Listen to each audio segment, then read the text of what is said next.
Okay. We're going to do Taurus now. How's all the little bulls out there? Got to read a little message thing, a little off my notes. You guys, I'm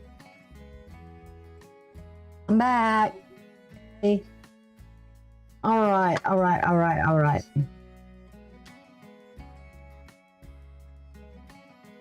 All right, this is for the week of April the 1st to the 6th. I'm starting early, getting them out. And I want to let you know that the moon will be will begin in Taurus, where it's exalted. The moon will be traveling through Gemini, Cancer, and Leo this week. And so when I start this for this day on the 1st, the moon will be in Taurus. The moon is exalted, like I said. Its energy is pure and elevated to the level of perfection.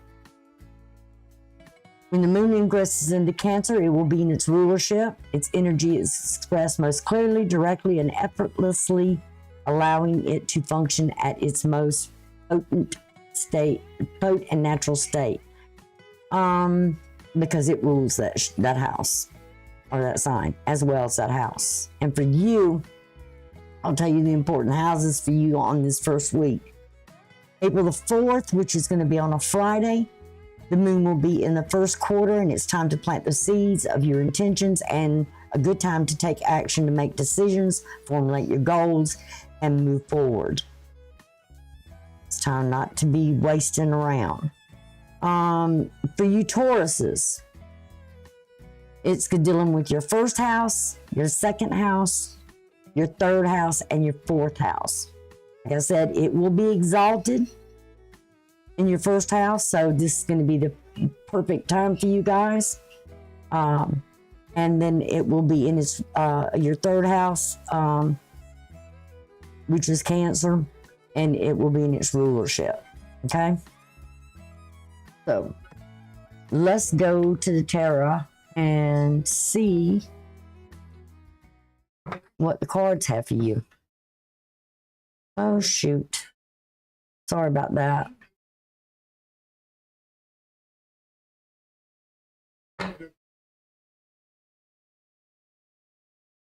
All right. I've already been shuffling in some. So let's go ahead and cut them.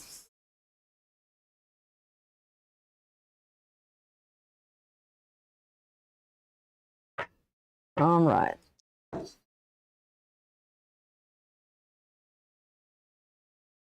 Oh, I hate when it does that. All right. With that first card. I'll get that thing sorted out, whatever it is. Okay.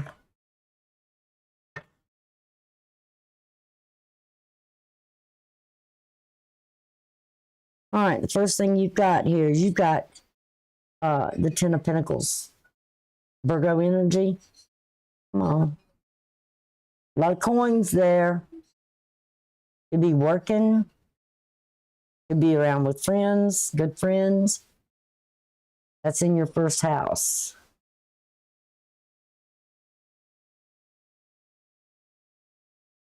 Second house is the Knight of Cups. Knight, not nine, Knight.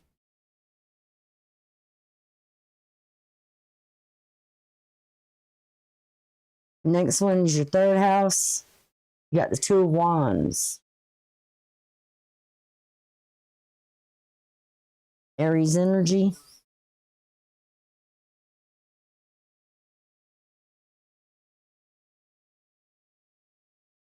Try and get them all organized.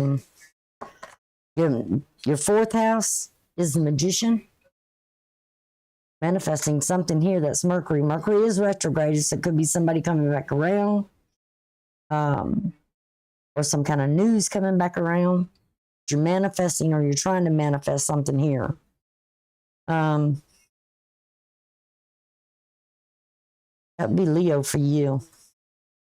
something of a child, maybe, or some sort of romance. The next one is your 5th house. You got the 9 of Pentacles. Go from a 10 to a 9.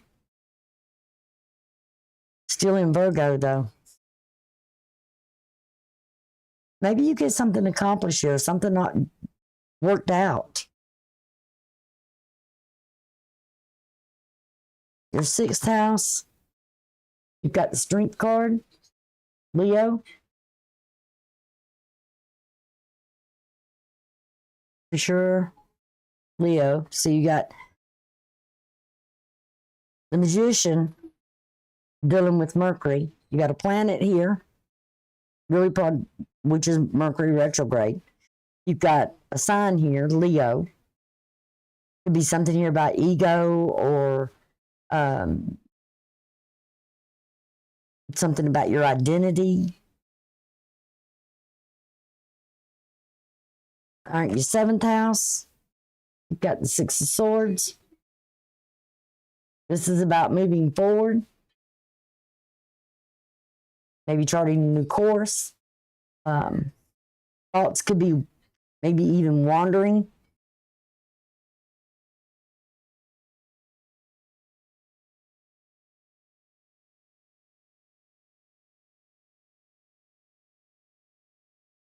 The 6 of Swords is Aquarius, so you may be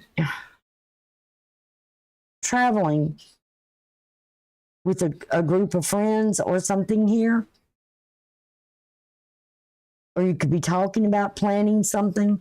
Remember swords are mind, communication, thoughts, news, messaging, cutting.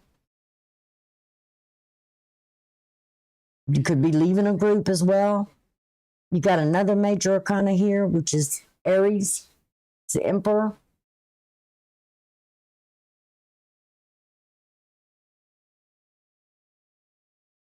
I'm sorry. Yeah, it's Aries. That's your 8th house.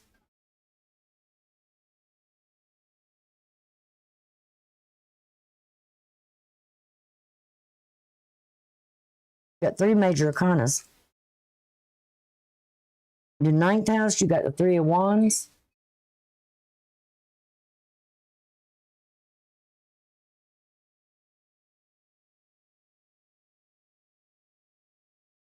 You're looking at something here. And both of this has got the sun sitting there.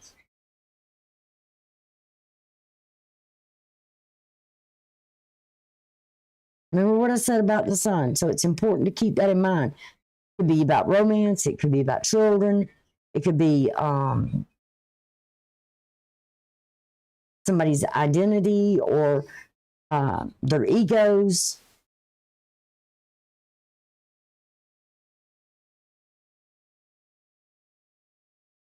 Sun is in Aries right now. Your 10th house, you got the Page.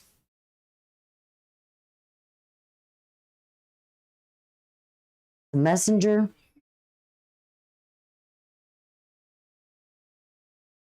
To me, aces are opportunities and the pages are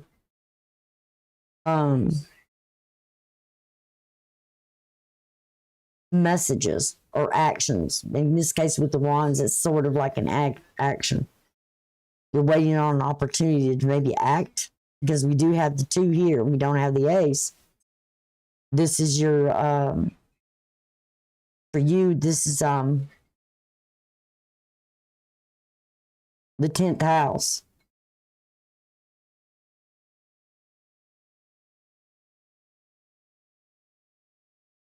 Something that's at the top of the chart, your birth chart. Might want to look at it and see what's there. In your 11th house, we see a tower, something shocking, something hidden. Hey, girl, what's up? How you doing? You been doing okay? How's our girl? This is also, now you've got two things here dealing with Aries. You got the sign of Aries, and you've also got Mars. Mars is in your third house right now. That moon is going to conjunct with Mars.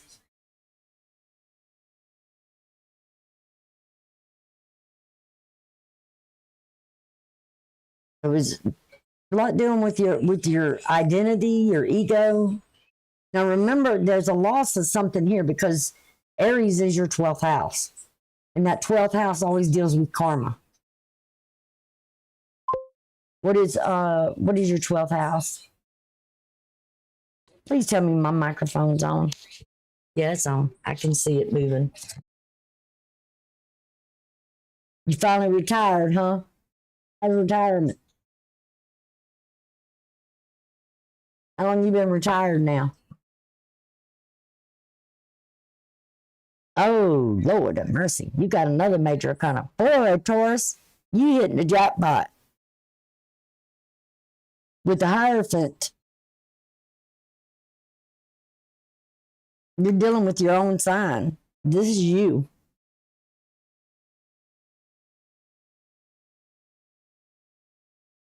That is Taurus.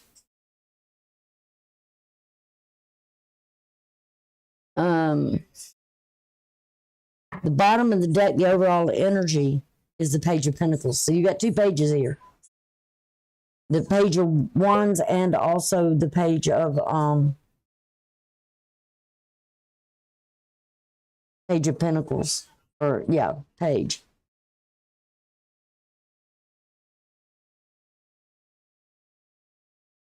All right, let me sort these out up here.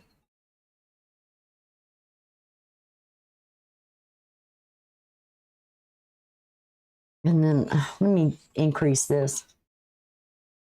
February 20th, my retirement date. So what you been up to since you've retired?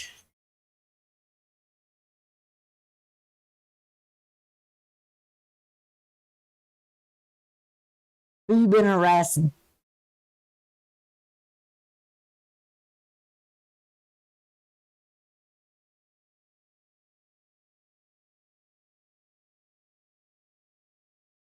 Oops.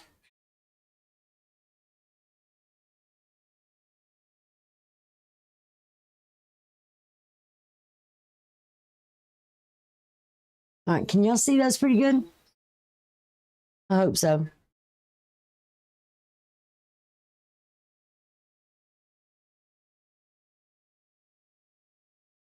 Excuse me about the, I'm still getting used to this new camera. I don't like when it jumps like that because it messes up my perception. Okay. Absolutely nothing. I don't even want to leave my house. I know that feeling.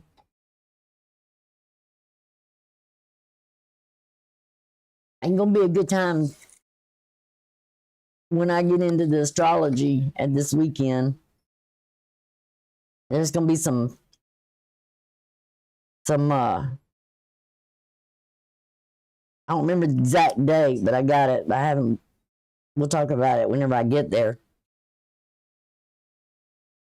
But I done told Sammy, I ain't going nowhere. I'm staying at home because it ain't going to be a good day.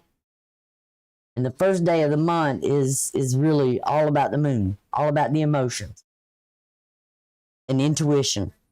So really follow your intuition. If it's telling you something, you better listen. If you got good intuition.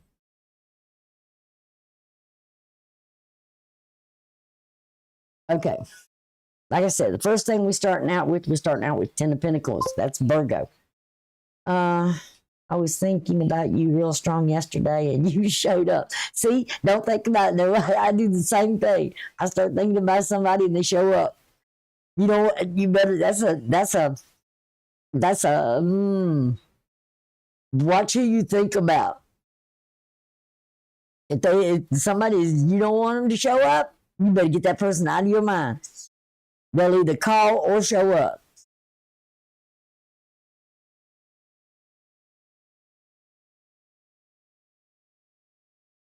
All right.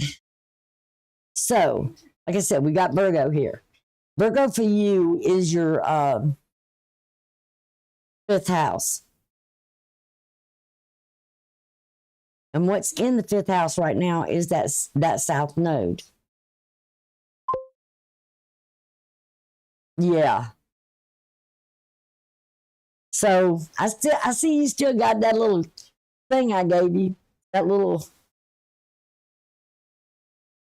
profile image. Huh.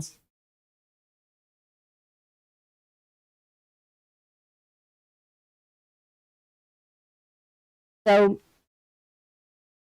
Virgo's usually about health. It's also about security. It's work. It's food, not food. Employees, other people around you. I mean, this is something about being around, um, being around people that give you that sense of security. Because this being the first house is about the self, and right then with the moon going into Taurus, being in Taurus, it's going to be exalted.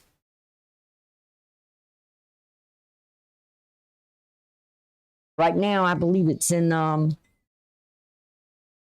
into Aquarius, but it'll be right after that new moon, which will be where's my thing? Oh, let's see. Where's my thing? Can't turn that up too loud. The new moon's going to be on, or no, on April, yeah. The 4th, which is that Friday that I was talking about, which I said that would be the last quarter of the moon.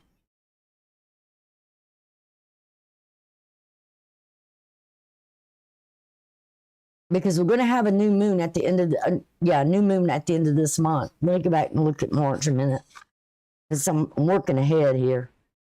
Yeah, the new moon's going to be on the 29th. And then on the 4th, which is that Friday where I said you need to set your intentions, about something here. So it's the moon will be waning before that. Wait a minute. No, it'd be the first quarter of the moon. I'm getting my mess up here. It'd be waxing. So that's when you set your intentions, is that Friday. Whatever it may be on April the 4th that you're planning on doing, whatever's going on, that will be where you set your intentions and plant whatever seeds that you want to do. Whatever your goal is that you want to reach here, and what this reading has to do about it the first of the week. There may be some quick, sudden thing that happens that you have to act very quickly. With that tower being there, may have something to do with this here in your 7th house, where you may have to run to do something very fast, very quick. And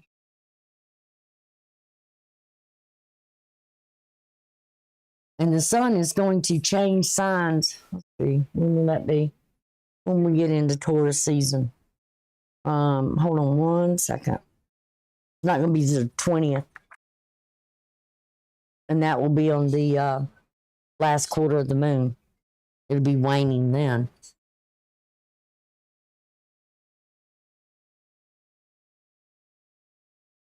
But you do have this major arcana here that has to do with Taurus. So I don't know if this is where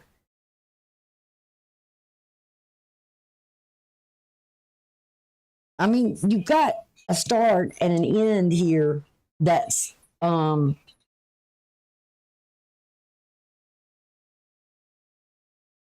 both of them kind of, it's earth.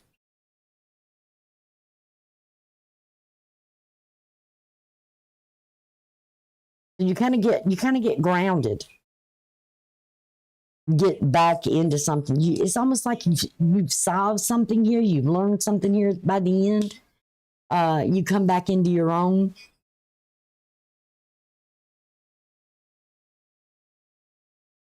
So this one, like I said, this first one here has to do with the first house. It's like you're exalted. It's like the energy's pure. It's really potent and powerful. Emotionally, you're feeling good here. And it's conjuncting with Uranus, which is that uniqueness. It's also innovation. And then here you have the Knight of Cups. Knight is, to me, taking the action towards something.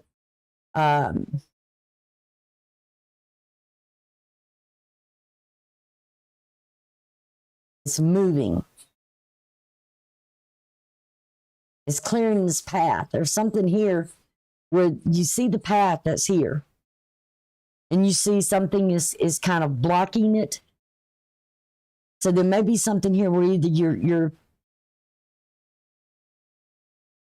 not going with the flow of something. Something maybe you may be trying to be working through emotionally.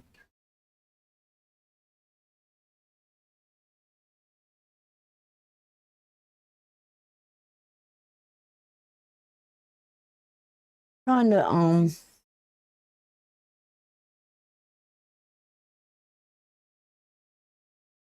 this has to do with that your 11th house. 11th house and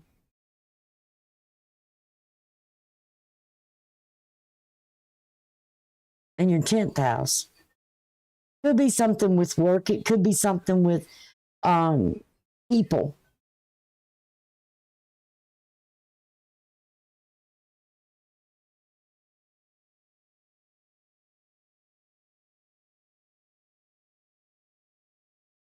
And this one here, you know, the second house of yours is Gemini. So you're wanting to expand. You're wanting to move. I mean, it's almost like you're reaching out, expanding out.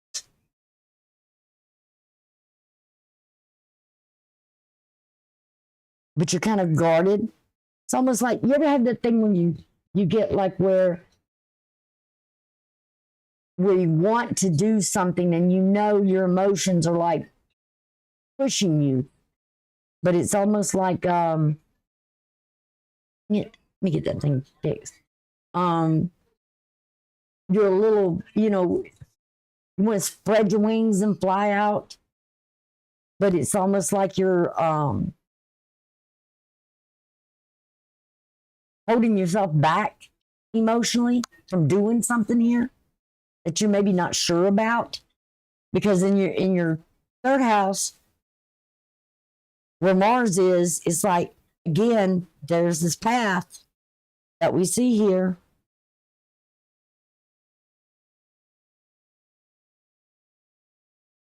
It's going to be a breakthrough here. Because the overall thing is there's something here that's telling you need to do something.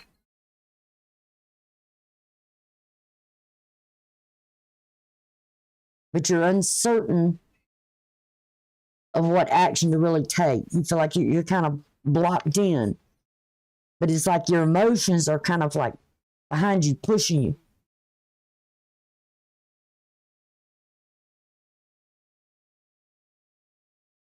Almost like, should I do it or should I not do it? But there is this thing of manifestation. Now, I got to warn you that Mercury's in retrograde. So you're not quite sure of what opportunity there is there. Remember, to me, aces are opportunities. And you've got 4 here, and it's like you're looking at it. But what am I going to do? You've got pentacles here. You've got, the only thing that has to do with emotions is this Knight of Cups.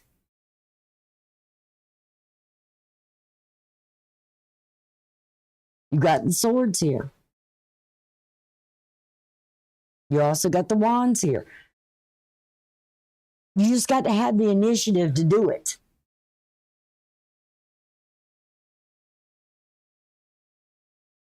And I think you're going to do it. You're going to break free from something here.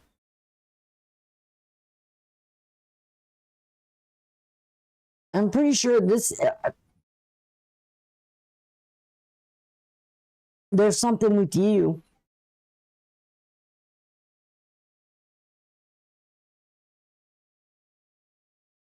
And this here being the 10th house, this could have to do with work or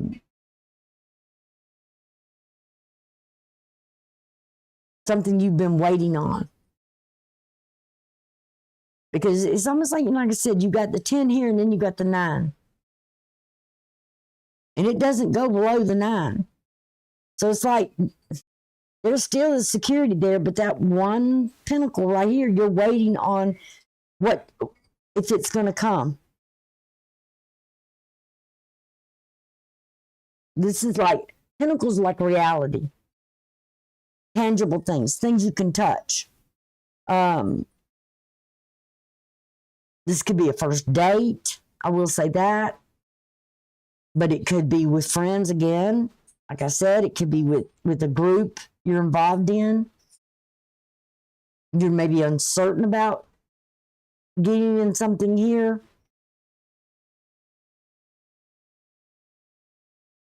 Why do and I see the sun, and we do have Leo here. In your 6th house.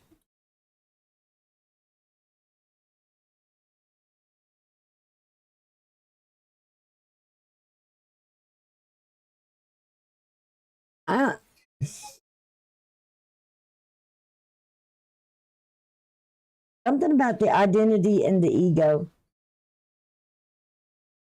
I mean, it's like you're just there. Your identity's there. Your ego's there. You're not being over egotistical. You're just being strong. And something is coming into you.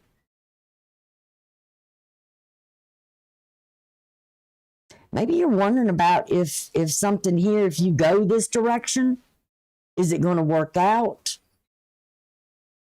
Because again, I see the sun at a distance from you.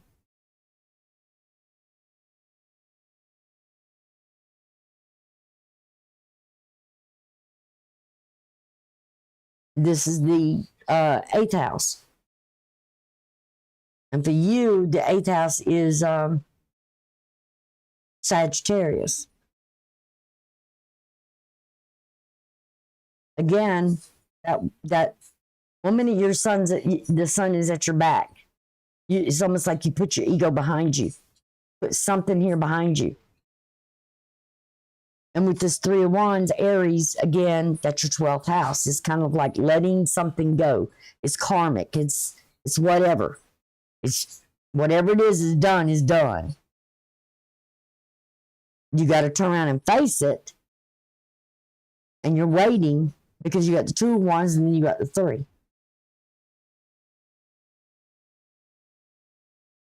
What are you waiting on?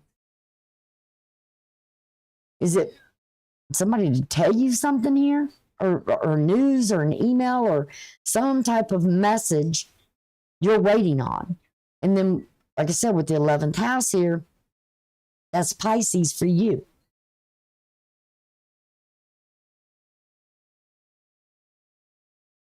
So something here is like electrically charged.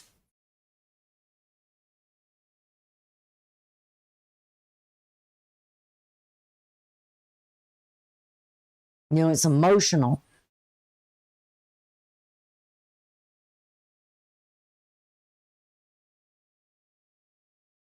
And like I said, this is Mars.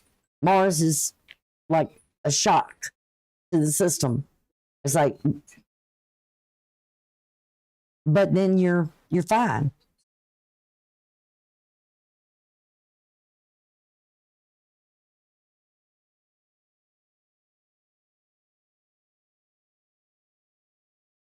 The moon's going to move out of Taurus and move into Gemini on April the 1st at about 4 o'clock in the afternoon, almost 4:30 in the afternoon.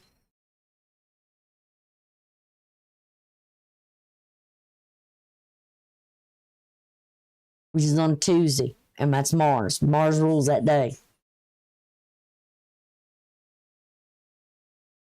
So it's like something about getting organized, getting something, but you're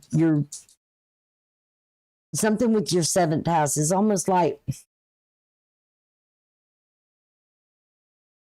there's a division here. Something cold, something icy. You're trying to break the ice with something here.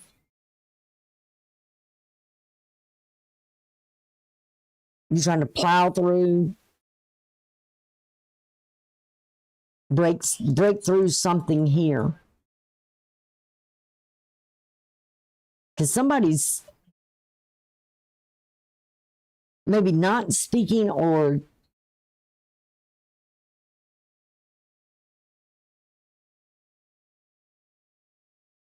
but here in your 11th house, which is, like I said, Pisces, it's like it's a shock. And this being Aquarius,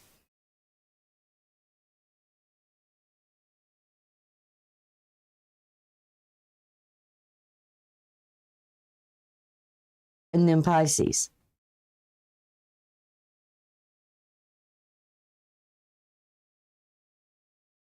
Is somebody returning back around and coming in, and it's kind of shocking, or it's a shocking news you get, a shocking message you get.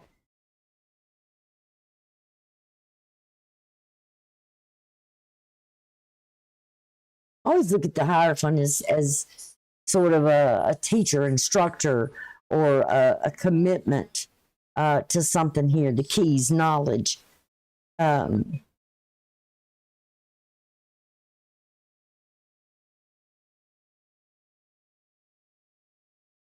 But I mean, it's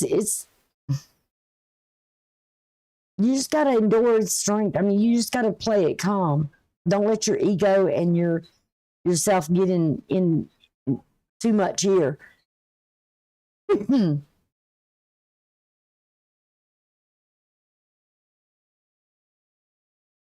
Face whatever you've got to face. I mean, because we see this emperor here, like taking charge, but leaving the ego out. And then it's like a key here and a key here.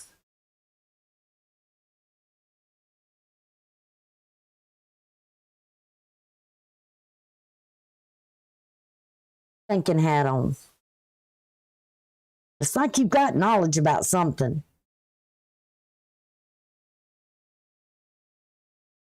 Maybe you surprise yourself about something here you're doing.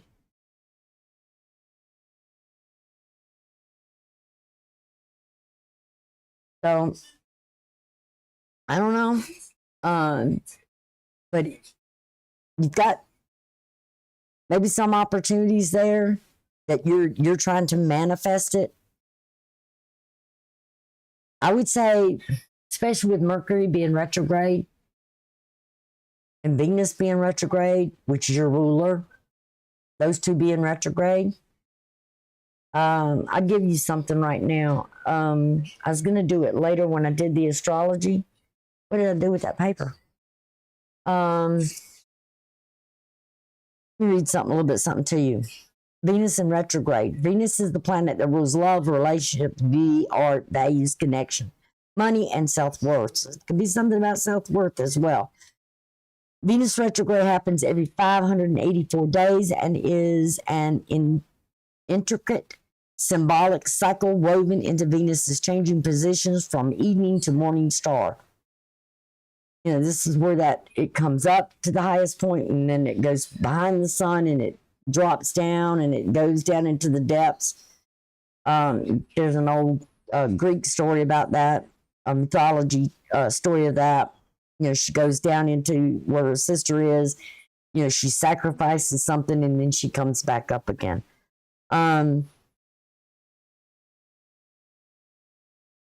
uh, from the evening star to the morning star. It's usually when, you always know when Venus does that because you can see her on the horizon in the early mornings. Because I remember a lot of times driving and seeing her at that either going into that low point or going behind down, and then when she comes back up, and then she goes and rises again. From the evening to the morning star and the time in between when she goes out of sight due to her closeness to the bright, overpowering sun. This is a significant time when there is more internal reflective energy. And when all Venetians themes are up for reconsideration, renegotiation, and revamping. So these are what's really for you is that reconsideration of something here. I don't know if you're reconsidering a relationship, you're reconsidering something. There could be some renegotiations, could be something with the job. Again, could be with other people. But there's something here on that, or then revamping. Once it's been reconsidered and negotiations done happen, and then the revamping. Venus retrograde at a glance. Reviewing, reflecting, and reconsidering. Relationships of all kinds. Could be something here where you're leaving some group or whatever behind. Your habits in relating to others. Definitely got to leave your ego out of things. Aesthetics and style, that has to do with yourself. Know your self-worth. Know your value. Don't let anybody underestimate that value. Creativity, expression, finances, money matters, self-love, self-worth, how you give and receive love as well. Interpersonal boundaries, set those boundaries. There's nothing wrong with boundaries for yourself and for others. The houses in your chart ruled by Venus, namely Taurus and Libra.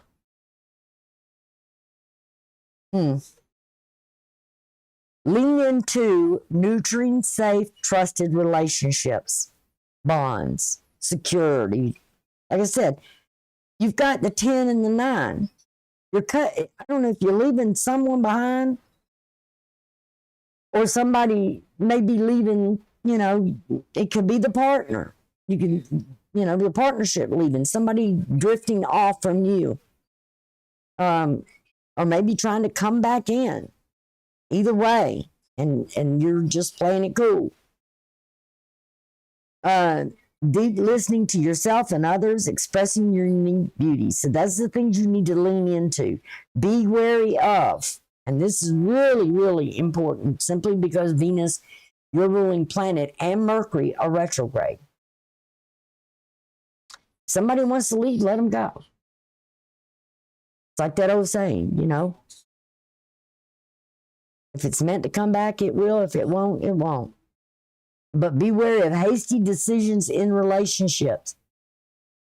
Because remember, Venus being in that retrograde, you're going to be going down into some sort of debt of something. Where you may have to sacrifice something of yourself maybe for another person.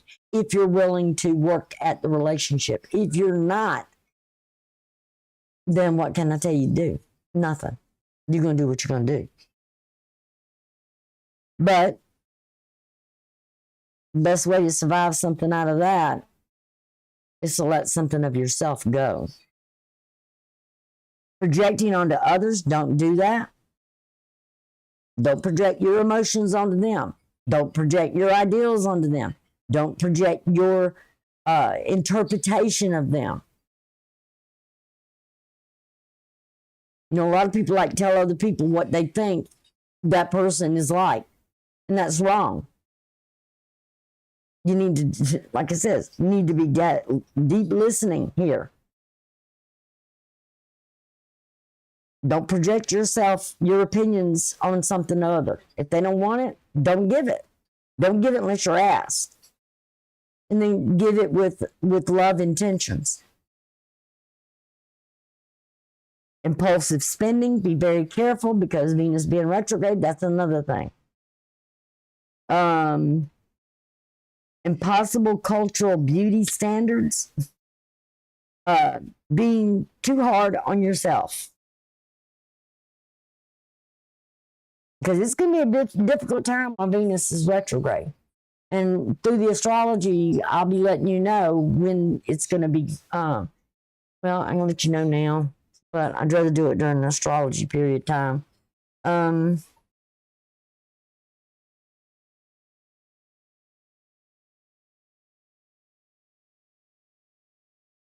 Venus doesn't go direct until April the 12th.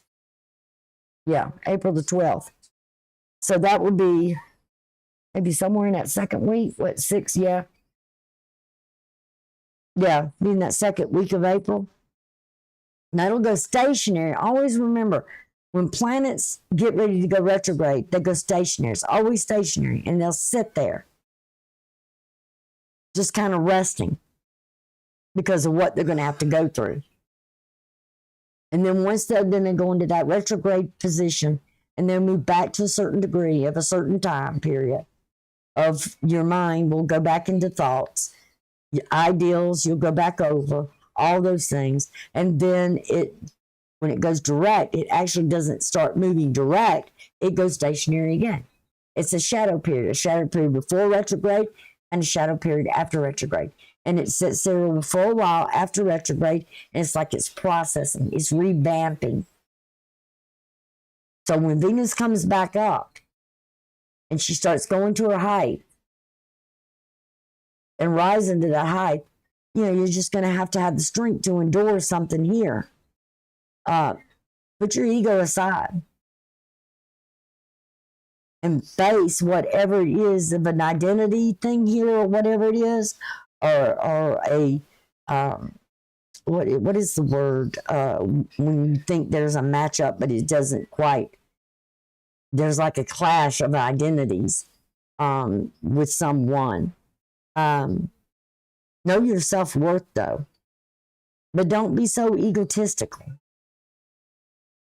like you know better than everybody. Taurus has a bad thing about doing that. So whatever Taurus is in your chart, wherever it sits, or wherever Venus sits in your chart and where Taurus is, that house, those are the two things you've got to watch out for in that particular house. And for you, it's your first house, so it's about your identity, yourself, how you wear the mask that you want others to see.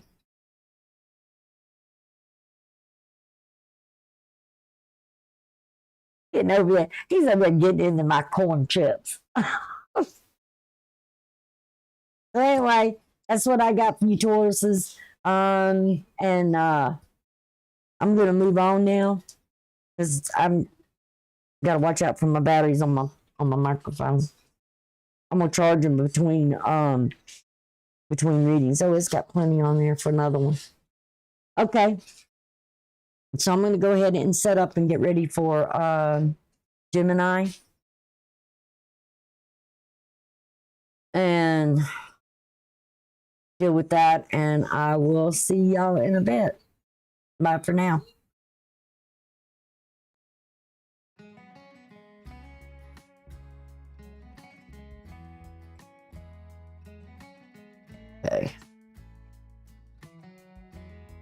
Okay. What is this thing? It's driving me crazy. I can't seem to... Oh, I'm hitting the wrong button. No wonder. Get used to it. Thanks. I am too. I will be moving soon, hopefully. So give me a call sometime. Okay? I'm home. You're home apparently too, so give me a call sometime. I will talk to you later. I'm gonna come back and do Gemini though. All right. Bye.